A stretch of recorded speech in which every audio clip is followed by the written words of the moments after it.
What is up, my friends? This is going to be one of the craziest practice sessions I've ever done. And I'm just thinking of all sorts of ways of getting creative with this learning the Harpejji project, especially, again, because I don't actually own one. So here's the mat, and one of the things I'm noticing that's so weird is the fact that all white key scales are not on the same grid. So on the piano, A minor, all white keys left to right. There's no like up and down adjustment. The up and down we're used to on the piano is white keys and black keys. And so if you have A major, then we stick a finger out for the black key, and we're used to that. Here it's the opposite. It's like when we go up to a new fret, that's when we stick a finger out. And so you'd have like, we have white key, white key, white key, white key, white key, white key, white key, white key, white key. There's the A minor scale, A, B, C, D, E, F, G, A. Let me triple check that you can, yeah, you might not be able to see that perfectly, but I think you'll get the idea. And so what's weird about that is you get 2, 1, then you stick a finger forward, 3, 2, 1, and then stick a finger forward, 4, 3, 2, 1. Now we can't emulate this on the piano, nor are we meant to, but because of that, the fingerings are different. So on Harpejji, the best fingering for this is 2, 1, 3, 2, 1, 4, 3, 2, 1. On the piano, that's kind of a weird fingering. 2, 1, 3, 2, 1, 4, 3, 2, 1. It's certainly possible, but it's typically not the one we learned for A minor. And so one of the things I'm challenging myself with is like, can I learn Harpejji fingerings on piano? Just if nothing else to get used to the flow of that fingering, even though I'm on the same plane and later I'm going to be sticking some fingers forward. Anyone that knows me by now knows I'm all about practice variation, where I just really like change everything up and I understand every element of it. This is one of those elements, is just the finger flow pattern, even though I don't have the extension fingering. So check this out. On Harpejji, it's always whole steps here and always half steps here. So what you actually get is every scale is the same fingering. Because this is what blows your brain as a pianist, is like A minor is that fingering, but if you did it on B flat, you'd get the same thing. B flat, C natural, D flat, E flat, F, G flat, A flat, B flat. So once again, it's 2, 1, 3, 2, 1, 4, 3, 2, 1. So it's going to be exactly the same every time, no matter what key you're in. That's never a thing on the piano because the white and black keys are displayed on 2 different racks in a different system. And because this one is mathematically symmetrical and perfect, you only have to learn one scale. So one thing I'm going to do to just take it to the next level, so I overtrain this skill, is I'm going to learn this minor scale fingering on the piano in all 12 keys. And now I'm just going to do it one time slowly right now, and that's going to be the point of this. I'll do like 2 of them on camera and the other 10 off camera so I don't waste your time, but this is how this works. So we start with the A minor, 2, 1, 3, 2, 1, 4, 3, 2, 1, 2, 3, 4, 1, 2, 3, 1, 2. Now, I'm doing this 9 notes up and down because, as I've said in previous videos, there's no advantage to going 2 octaves, 3 octaves, and 4 octaves at this stage.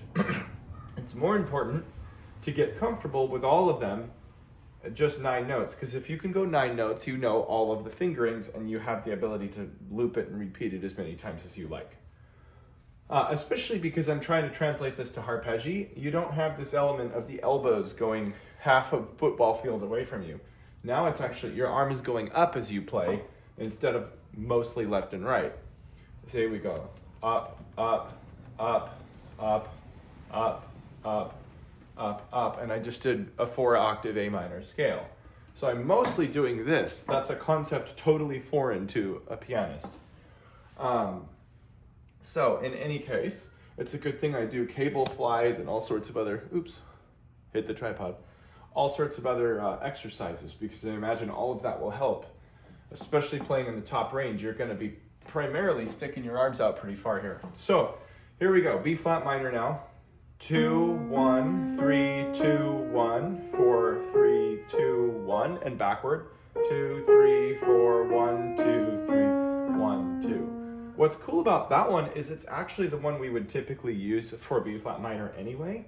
However, we quickly break off of that on the B minor.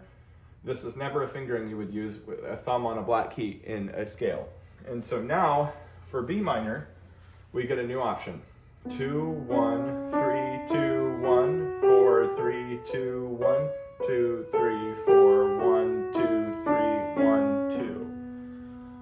And again, I'm going to do them all this way. C minor is different.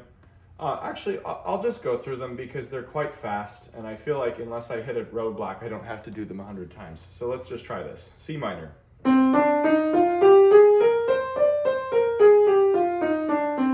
Okay. Now C sharp minor.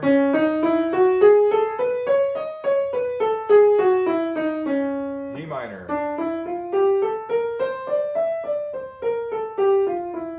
Oh, by the way, I forgot to mention, there's a two-sided sword here, double-edged sword, on why I'm doing this. So one is to just get more familiar with it, because this is my only option without having this.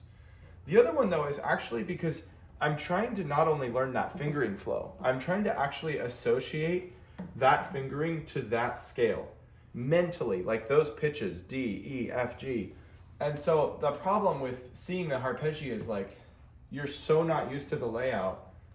You're wait a minute, I go up to this key, and I go up when it's white to white, and I go on the same road when it's black to white. Like, that doesn't translate. And so I'm trying to like sort of break my brain thinking about white is letter names and black is sharps and flats. Because that's like true in terms of the pitches, but it's not true in terms of how we physically experience it. And so I think the advantage here is I'm just like sort of rewiring any conceptions I've had about scales as a pianist. So in any case, moving on now to E flat minor. Oh, and I forgot, the reason I have it in front of me, partly to explain, but I also wanted to be able to see this. So I'm gonna even point just to engage my brain all the more. So I'm like, now I'm feeling this, but I'm making the association with this. So here we go. E flat, F, G flat, A flat, B flat. This would be C flat, which is B. Oh, and we're up here. Wow, this is harder than I expected. D flat, E flat, F, E flat, D flat, C flat, B flat, A flat, G flat, F, E flat. Wow. Okay. See, so I did actually. This is a way to triple your progress within one repetition. I was speaking out loud, which allows me to actually get the value of understanding it mentally on a new level. I was also pointing to what I'm seeing on the chart, so I'm having to engage my other arm in a physical way, which leads to the learning. And then at the same time, I was playing it with the other hand. I'm also listening to whether or not it sounds right. So I'm actually kind of doing 4 things at the same time here. Each one of those activities is not very hard, but when you do all 4 together, it is. I'm also not sure it's still recording. Okay, it is, good. I forgot to check my phone storage before this. So in any case, now what I'm doing is I forgot to kind of cross-reference the actual octave. So this, technically, I'm playing this one.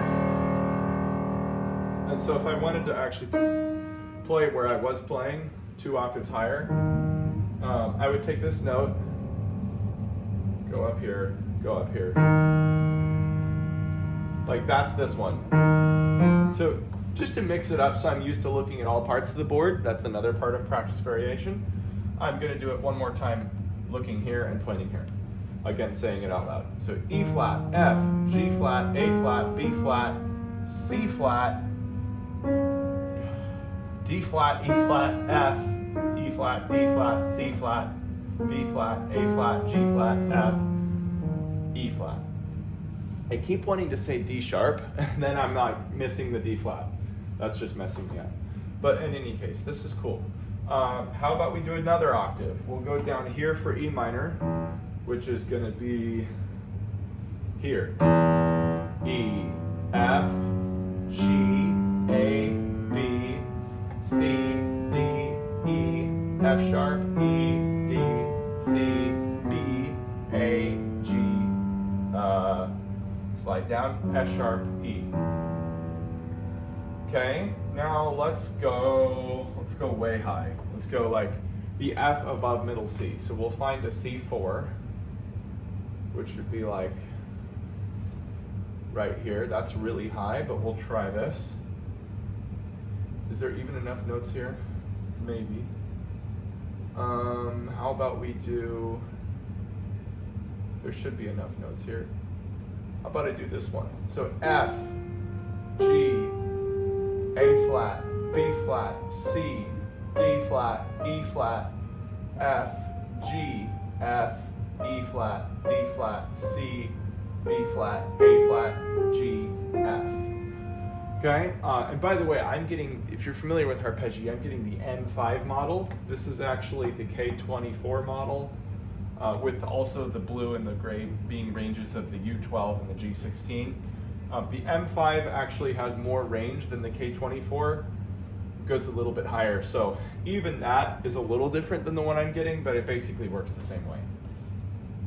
So okay, check this out. Like basically, as you can see, what I'm doing is not ever really repeating one thing. Every single repetition I'm doing something different, something new, something harder, and I'm just exploring.